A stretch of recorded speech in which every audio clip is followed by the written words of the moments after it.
I used to work late nights delivering produce for a small distribution company that supplied restaurants in nearby towns. It wasn't glamorous, but it paid the bills, and driving at night had never really bothered me. Fewer cars on the road meant fewer headaches, and the quiet stretches of highway often felt like therapy after long days filled with noise and conversation. But one night, one I'll never forget, I realized there are things on those roads that don't belong to this world. It started like any other shift. I had loaded up my van just past midnight and set out along my usual route. My run that night was shorter than normal, only about an hour and a half round trip. The only unusual thing was that I decided to take a shortcut. See, the main highway had been partially closed for construction. My boss warned me about possible delays, and since I'd driven those roads 100 times before, I figured I'd cut through one of the old county roads I hadn't used in years. It was a narrow, winding back road called Hollow Bridge Road, named after a small, rickety wooden bridge that crossed a creek about halfway through. Locals had always said the bridge was cursed, but I chalked that up to small-town superstition. In truth, I was more concerned about whether my van could even handle the bumps than about ghosts. It was around 1:30 a.m. when I turned off the highway and onto Hollow Bridge Road. Almost immediately, the world changed. The highway had been lit by occasional lamps and dotted with the faint glow of other vehicles. But here, nothing. No streetlights, no other cars, not even the distant hum of civilization. Just black trees pressing in on both sides, their branches arching overhead like skeletal arms. My headlights carved out 2 weak tunnels of light, and beyond them was just pure, suffocating darkness. I rolled down the window slightly, letting in the cool autumn air. For a while, everything was fine. My van bumped along the uneven pavement, and I kept telling myself I was shaving off a good 15 minutes. Then, about 5 miles in, I saw her. At first, I thought my eyes were playing tricks on me. Just up ahead, standing on the right side of the road near the start of the bridge, was a figure, pale, still, out of place. As my headlights swept across her, I realized it was a woman. She looked to be in her late 20s or early 30s, with long dark hair falling over a white dress that hung almost to her ankles. She wasn't waving for help. She wasn't walking. She just stood there, staring straight ahead, arms limp at her sides. Every instinct in me screamed to keep driving, but something else, a mix of confusion and obligation, made me slow down. Out here, it wasn't impossible for someone to have car trouble or worse, to be hurt. I rolled to a crawl, my van idling loudly in the quiet night. "Hey, are you okay?" I called out through the open window. The woman didn't move. Her face was pale, almost gray in my headlights, but her features were strangely blurred. Like I could see her outline, her hair, the dress, but her face wouldn't come into focus no matter how much I squinted. My stomach knotted. Something was wrong. I stopped the van completely about 10 feet away. The bridge stretched out behind her, an old wooden span that looked like it could collapse under too much weight. "Do you need help?" I asked again, louder this time. Finally, she moved. Her head snapped toward me in a way that didn't look natural. Too fast, too sharp.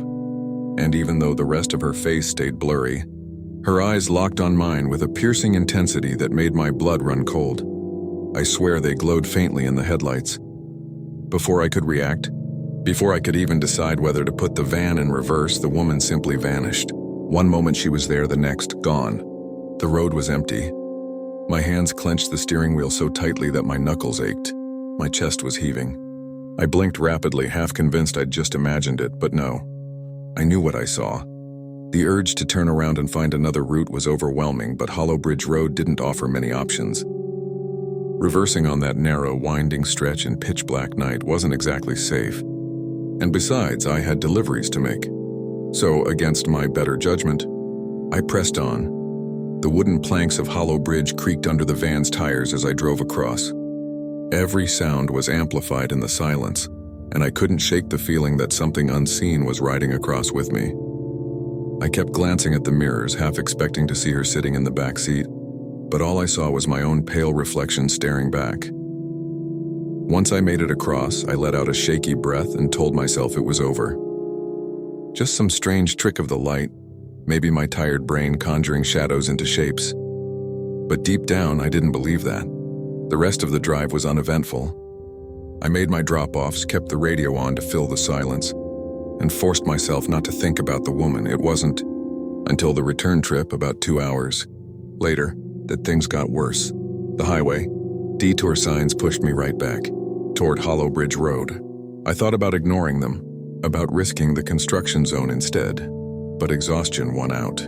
I just wanted to get home. So there I was again, creeping down that black corridor of trees at nearly 4 a.m. The van rattled along, and the air felt heavier than before. When I reached the bridge, I instinctively slowed down. My headlights swept across the weathered planks, and that's when I saw them. Handprints. Dozens of them, smudged into the dust and dirt along the wooden guardrails. Small, pale, child-sized handprints, as though a crowd of children had pressed against the bridge recently. My stomach lurched. I wanted to hit the gas and fly across, but the van suddenly sputtered. The engine stuttered, coughed, then died completely. I coasted to a stop right in the middle of the bridge. Panic surged through me. I twisted the key in the ignition again and again, but the engine refused to catch. My headlights flickered, then went dark, plunging me into suffocating blackness. That's when I heard it. A soft whisper. At first I thought it was the wind, but no. The night was perfectly still. The whisper came from behind me, from inside the van. I froze, every hair on my body standing on end, slowly, against every instinct screaming at me not to. I turned my head toward the rearview mirror. For a split second, I saw her, the woman in white, sitting in the back seat. Her blurred face leaned close, her eyes glowing faintly in the darkness, and then she was gone. The van roared back to life on its own, headlights flaring so bright they nearly blinded me. I slammed the gas and tore off that bridge, heart pounding, sweat soaking through my shirt. I didn't stop until I reached my driveway. To this day, I can't explain what happened. I asked around later, and several older locals told me the same story. Years ago, a young woman had driven off that bridge in the middle of the night, her car plunging into the creek. She drowned before anyone found her. Some say she still appears there, searching for help she never received. Others say it isn't her at all. I don't know what I believe. All I know is I'll never drive Hollow Bridge Road again. And sometimes, late at night, I still find handprints on my van's windows. I've been a long-haul truck driver for over 15 years, and in that time I've seen more of America's highways at night than most people ever will in their entire lives. Out there in the dark, with only the steady hum of the engine and the crackle of the CB radio for company, your mind can play tricks on you. Exhaustion, monotony, and isolation can make headlights blur into strange shapes and shadows morph into figures. But what happened to me on Highway 6 wasn't fatigue. It wasn't imagination. It was something I still don't have words for. Something that keeps me up on nights when I should be sleeping between runs. This was about 3 years ago. I was hauling a load of packaged foods from Nebraska to Colorado. The run itself wasn't too bad, but it required an overnight drive, and I remember being behind schedule that day. I'd started later than I should have and was pushing hard to make up lost time. By midnight, I found myself on a remote stretch of Highway 6. Out there, it feels like the world is stripped bare. Flat farmland stretching in all directions, broken only by the occasional tree line or lonely farmhouse light. The sky was clear, stars glittering like spilled salt, and the moon cast a dull silver glow over everything. For hours, I hadn't seen another soul. No cars, no trucks, not even a distant taillight. Just me, the open road, and the endless hum of rubber on asphalt. Then out of nowhere, I saw headlights ahead. At first, I was relieved. There's something comforting about knowing you're not completely alone on a dark road. The lights were dim, yellowish, and they flickered slightly like they belonged to older cars. As I got closer, I realized it wasn't just one vehicle. It was several. A convoy, 4 cars, maybe 5, all traveling together in a tight line. Their speed was steady, just a little below the limit, and they held formation with unnatural precision. Each car was spaced exactly the same distance apart, headlights glowing like dull candles in the distance. I slowed slightly, keeping my rig at a safe following distance. Something about them unsettled me. Maybe it was the way they moved in unison, or the fact that I hadn't seen a single car for hours before this. As my eyes adjusted, I began noticing details. The cars looked old, really old, boxy shapes from the 1950s or 60s. Their chrome dulled and their bodies pale under the moonlight. I couldn't make out colors. Everything looked washed out in silver and gray, but the silhouettes were unmistakable. It was like watching a funeral procession frozen in time. I flicked my headlights briefly, just a polite signal to let them know a semi was behind them. Normally, you'd expect at least one driver to tap their brakes or adjust, but the convoy didn't react. They just kept gliding forward, perfectly synchronized. Minutes stretched on like hours. My skin prickled. Something in my gut told me to pass them, to put distance between myself and whatever the hell this was. I checked the oncoming lane. It was empty, stretching endlessly ahead, so I signaled, shifted gears, and pulled out to pass. That's when everything went wrong. As I drew alongside the first car, I turned my head to glance inside. Just a quick look, my stomach dropped. The car was empty, no driver, no passengers. Just an old dust-coated interior lit dimly by my headlights. I shifted my gaze to the second car. Empty. The third. Empty. Every single car in that convoy was driving itself. A chill ripped down my spine. I pressed harder on the accelerator, desperate to get past. My rig roared as I pulled ahead of the last vehicle. I expected to see them shrink in my mirrors, fading into the distance. But when I looked back, they were gone. Not falling behind. Gone. Not I can't see them in the dark gone, just gone. 1 second there had been 5 cars behind me. The next, nothing but empty highway stretching for miles. I slammed the brakes and pulled onto the shoulder, my hands trembling on the wheel. The engine idled loudly in the silence as I leaned forward, scanning the road behind me. Nothing. Not a single headlight, not a single trace of taillights. It was impossible. Highway 6 is flat and straight in that section. There was nowhere for them to turn off, nowhere to hide. They had simply vanished. I sat there for a long time, trying to steady my breathing. Finally, I forced myself to keep driving. What else could I do? I still had a delivery to make, and sitting frozen on the shoulder wasn't helping. For the rest of the night, paranoia ate at me. Every shadow on the roadside looked like movement. Every reflection in my mirrors felt wrong. I kept expecting those dim yellow headlights to appear behind me again, closing in silently. They never did. When I finally rolled into Colorado the next morning, I couldn't shake the experience. I told another driver about it at a truck stop later that week, expecting him to laugh it off, but instead his expression darkened. "You were on Highway 6, right?" he asked.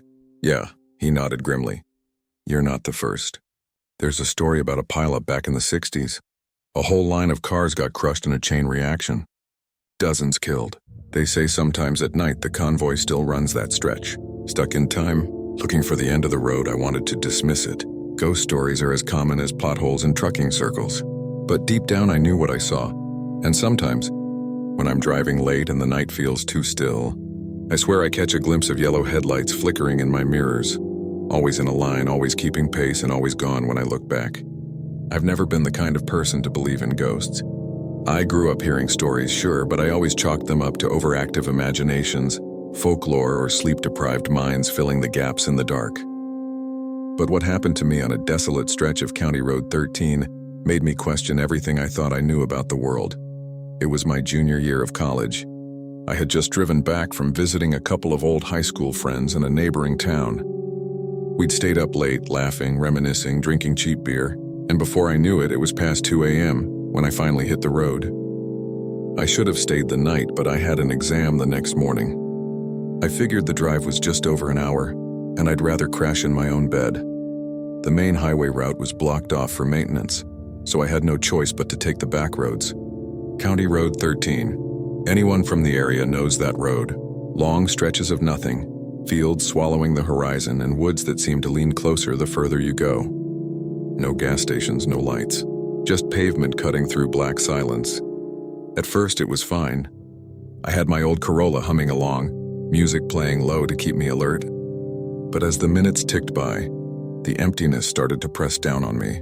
The air felt heavy, and the silence outside seemed louder than the music inside. About 20 minutes in, my radio started acting weird. The song that had been playing crackled, like the signal was breaking. I smacked the side of the console, thinking it was just the ancient stereo. But instead of static, I heard something else. A whisper. It was faint at first, buried in the static. My initial thought was that it was some strange station bleeding over. But then I realized the voice was saying my name clear as day. Ethan. I froze. My hands tightened on the steering wheel. It wasn't possible. No one knew I was on that road. My phone was in the passenger seat with no signal. And yet my name drifted through the speakers, soft and deliberate. I twisted the dial, scanning through stations. Nothing but static.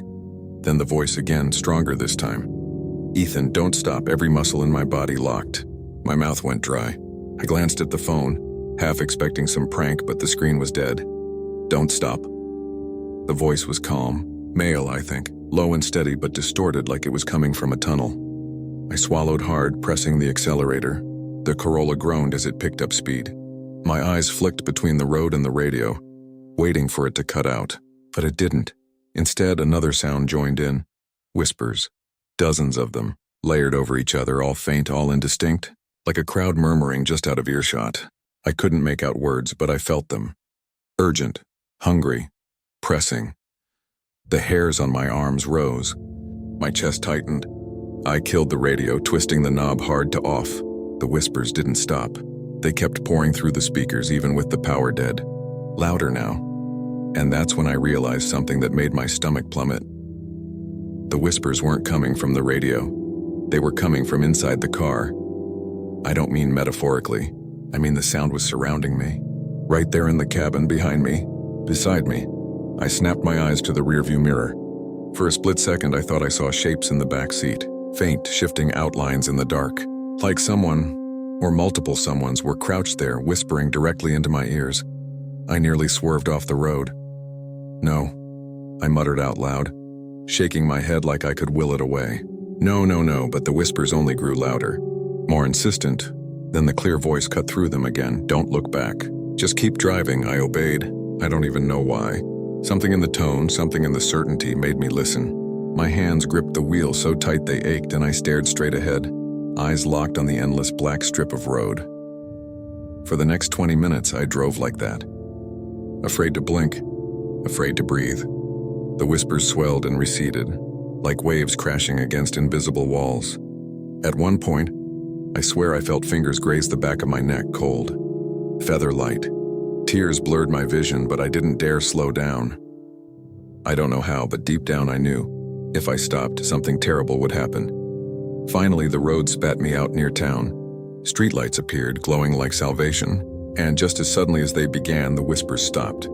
Silence. The radio popped back on, playing static. Then music, like nothing had ever happened.